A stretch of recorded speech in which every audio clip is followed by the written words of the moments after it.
Hello everyone, welcome back to another episode of Parts Talk. Thank you for joining me. I appreciate each and every one of you. Now, the Royal Canadian Mounted Police, the RCMP, is taking initiatives to transition to zero-emission fleet by 2035. And while this is a commendable effort towards sustainability, this decision raises several practical and security concerns that must be addressed, especially given Canada's vast and varied geographical landscape. Here, I will outline these concerns and provide some viable solutions that the RCMP can carry out its duties. They won't listen to me though. Most people don't anyway.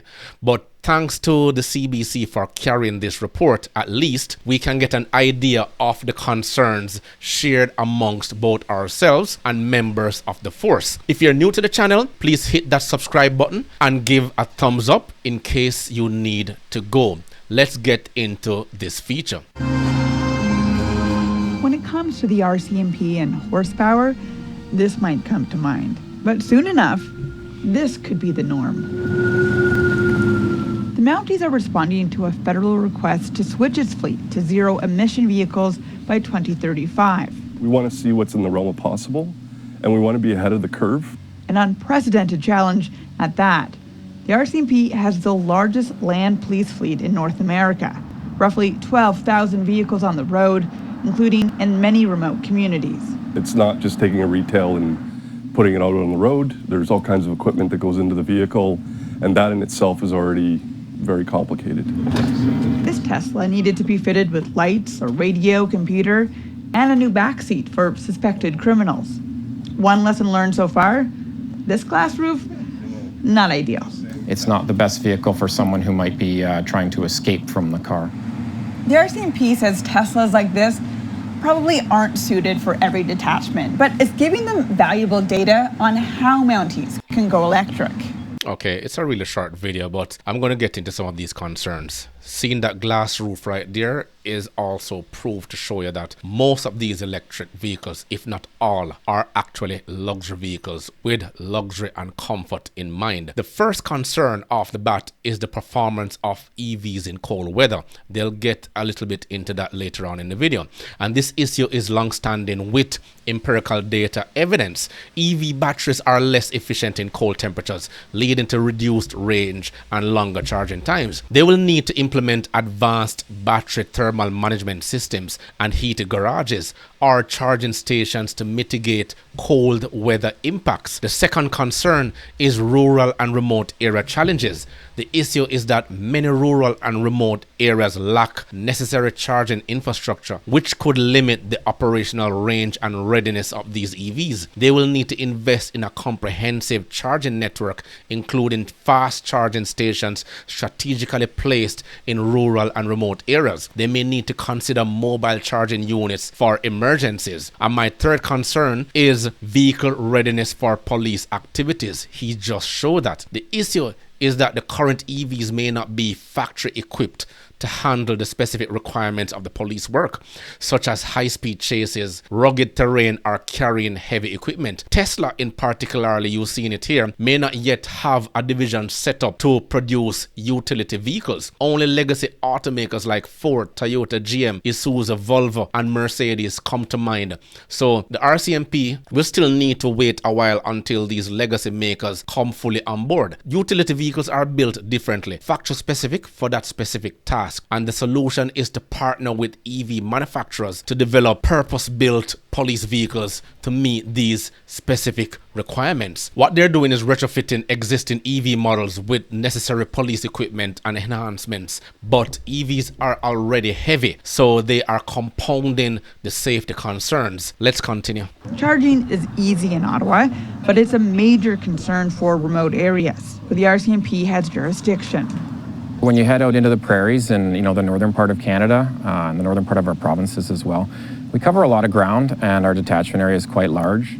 The force is going ahead this year testing more EV models, including the Ford F-150 Lightning, similar to the gas model already in the fleet across the country. Even as the pilot ramps up, it's unlikely northern and remote detachments will see an EV anytime soon. We don't want to put them into a situation where they will fail and put a member at risk. The RCMP hasn't put an estimate on the upfront cost of buying new EVs, and they say it's also too soon to tell how much they'll save in the long run on gas. Catherine Tunney, CBC News, Ottawa.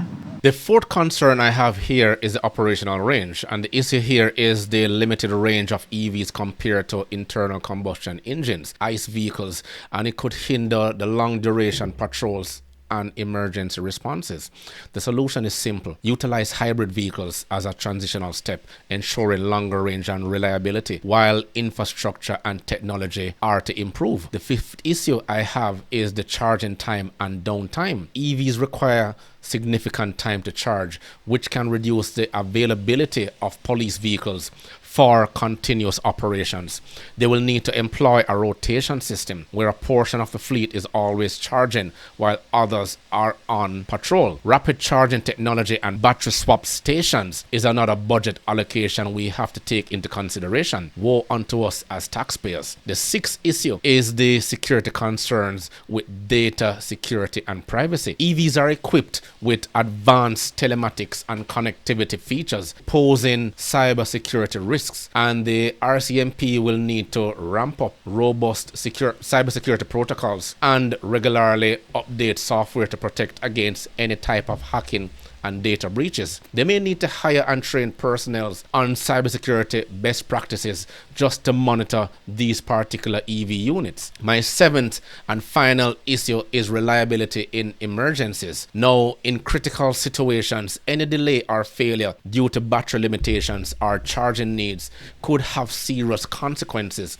and this is a simple solution. Maintain a mixed fleet with ICE vehicles for high stakes or prolonged operations while gradually increasing the number of EVs as technology improves. Now, transitioning the RCMP fleet to EVs by 2035 presents both opportunities and challenges, and to ensure success, it is essential to address the unique operational and environmental demands faced by our police force all across Canada. But we have to strategically invest in infrastructure while partnering with manufacturers and maintaining a balanced fleet. The one-size-fits-all EV mandate cannot work for everyone and everything. You can't expect us to be protected by the RCMP. You can see the anxiety and stress on this particular sergeant, but his hands are tied. The CBC has turned off its comments, but please do share your thoughts in the comments below. And I must commend them for going ahead and doing this without going ahead and pumping billions of dollars, wasting taxpayers' money, and meeting the consequences later on down the line. Remember to grab a copy of my ebook, The Party Manager Guide. Please smash that like button on your way out. It will only take you 1.5 seconds to do so. Until next time.